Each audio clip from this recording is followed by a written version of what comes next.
now we want to bring in Sean Spicer. He's the incoming White House press secretary and communications director for President-elect Trump. Happy New Year, Sean. Happy New Year, Alisyn. Thanks for having me. Our pleasure. Great to see you. Okay, so we know that Mr. Trump wants to repeal and replace Obamacare. Beyond Obamacare, on day one, what specific regulation will he do away with? Well, I think you're going to see a series of them, and that's to be announced. We're not going to get out ahead of ourselves, but he released a video right around Thanksgiving talking about the first 5 or 6 executive orders that he's going to issue. Some of them, withdrawing from TPP, renegotiating NAFTA and giving notice, instituting a lobbying ban that is very forward-thinking, that's saying that if you want to serve in a Trump administration, you need to serve this government, not yourself, and it's going to have a 5-year ban going forward.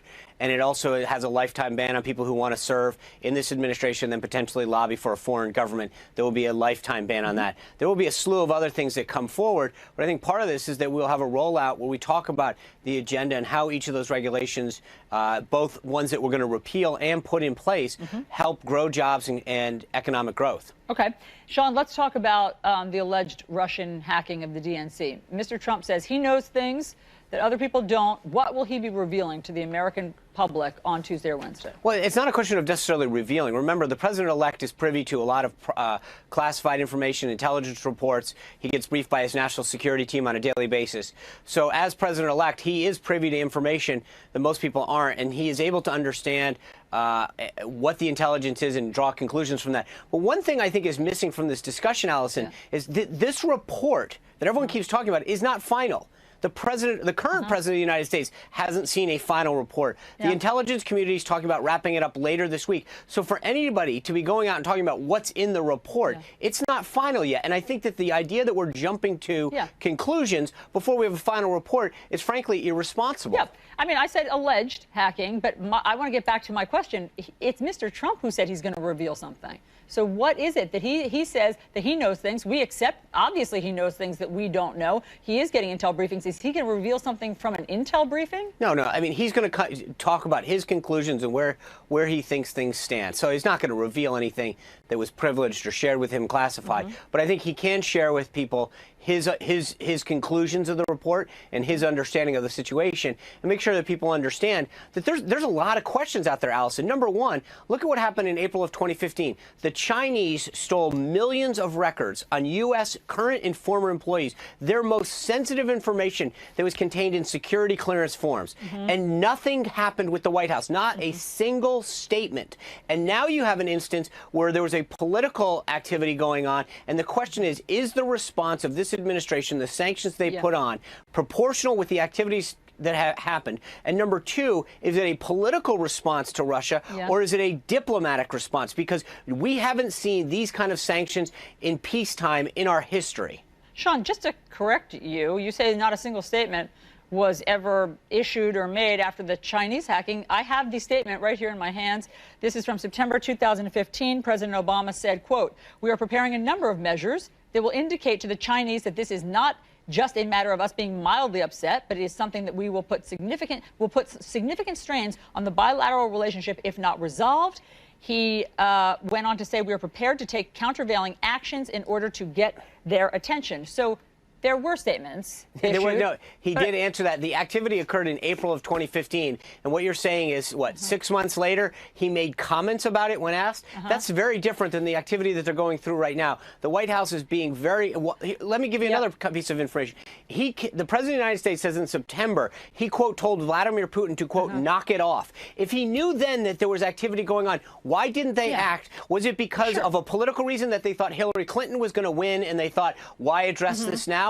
It's only until Donald Trump won that they seem to want to react to Russia. But Sean, I'm more interested. Hold on, Sean, because I'm more interested in what Mr. Trump is going to do than what we're not electing President Obama again. But you are representing Mr. Trump. So if Mr. Trump, if the conclusion is that in fact Russia and Vladimir Putin were behind the DNC hacks and tried to meddle in the U.S. election, what will Mr. Trump do about it?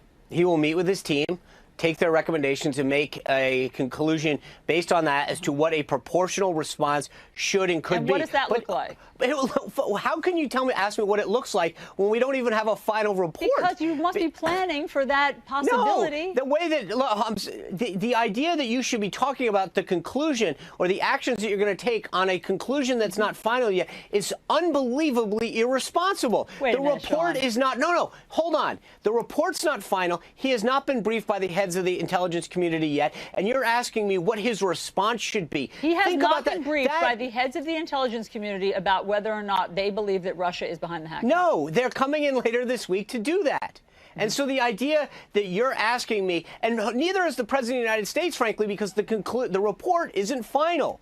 Yep. So the idea that you're asking anybody what their reaction should be to a non-final report is unbelievable. Well, I just don't Sean. get it. No, not hold on. Sean. The idea that we are asking people and making assumptions on a report that's not final is unbelievable. Okay, so in other words, Lindsey Graham and Senator John McCain are also unbelievable and irresponsible since they're not the ones who instituted the sanctions. It's the President of the United States. They're planning hearings about it. They believe these 17 Hold on. intelligence. Oh, wait, been stop. briefed. Hold on. Listen to what you just said. They're planning hearings. They are actually trying to get it right, listen to what's going on, get the intelligence, and then come to a conclusion. Wait a minute. That's actually Sean, the right way to go. They have stated that they believe that Russia is behind this. That's why they're holding the hearings. I understood. They believe something, then they're having a hearing to get more information, and then coming to a conclusion. That's what we believe should happen. Yeah. Understand all of the information, get all of it, get briefed, make sure the report is final, get the intelligence community to brief us on that, Right. and then come to a conclusion. And you're not going to make any plan. You guys aren't even having conversations about the possibility. I know this is frustrating for you that we're doing it in a logical way, but no, we are going to actually get all the information, get briefed properly, and then make a decision. We're not going to put the cart before the horse. And then Mr. Trump's going to speak with his team and decide something. Yes. Sean, Sean, I know that you want to talk this morning, not about any of this, but you wanted to talk about the cabinet picks. So let's do that.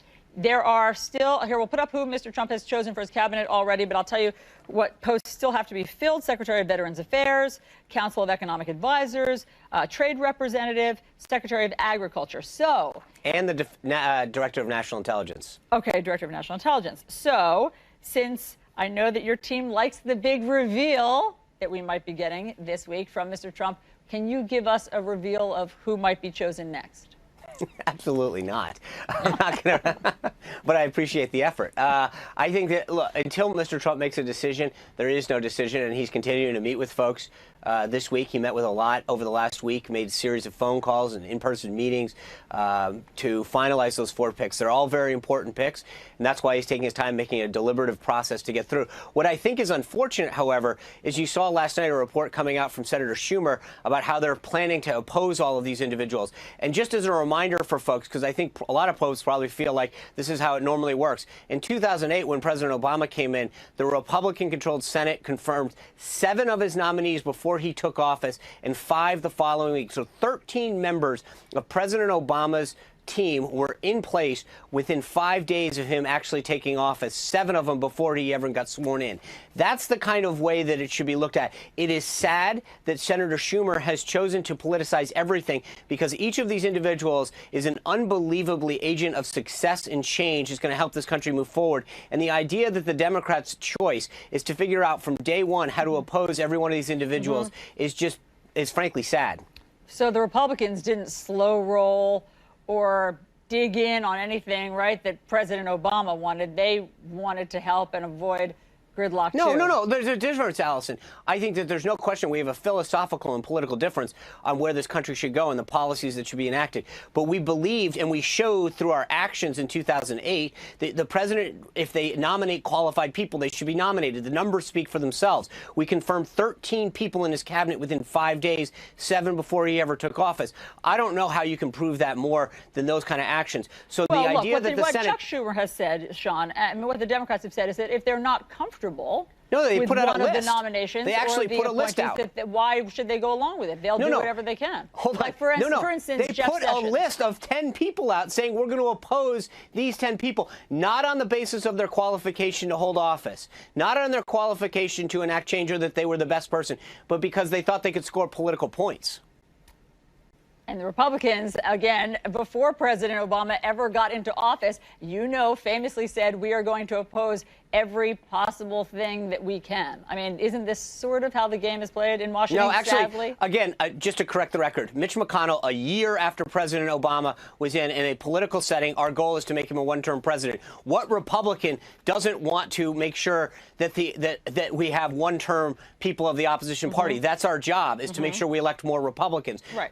So that comment was said a year after he got into office. The idea that they are now trying to obstruct this cabinet prior to him even taking office is quite contrary to anything that's even come close to this. I think your timeline might be wrong. I will check that, Sean, because I think it was right when President Obama was elected. But either way, there'll be more days for you and I to debate all of this. Sean, thank you very much for joining us. Happy New Year.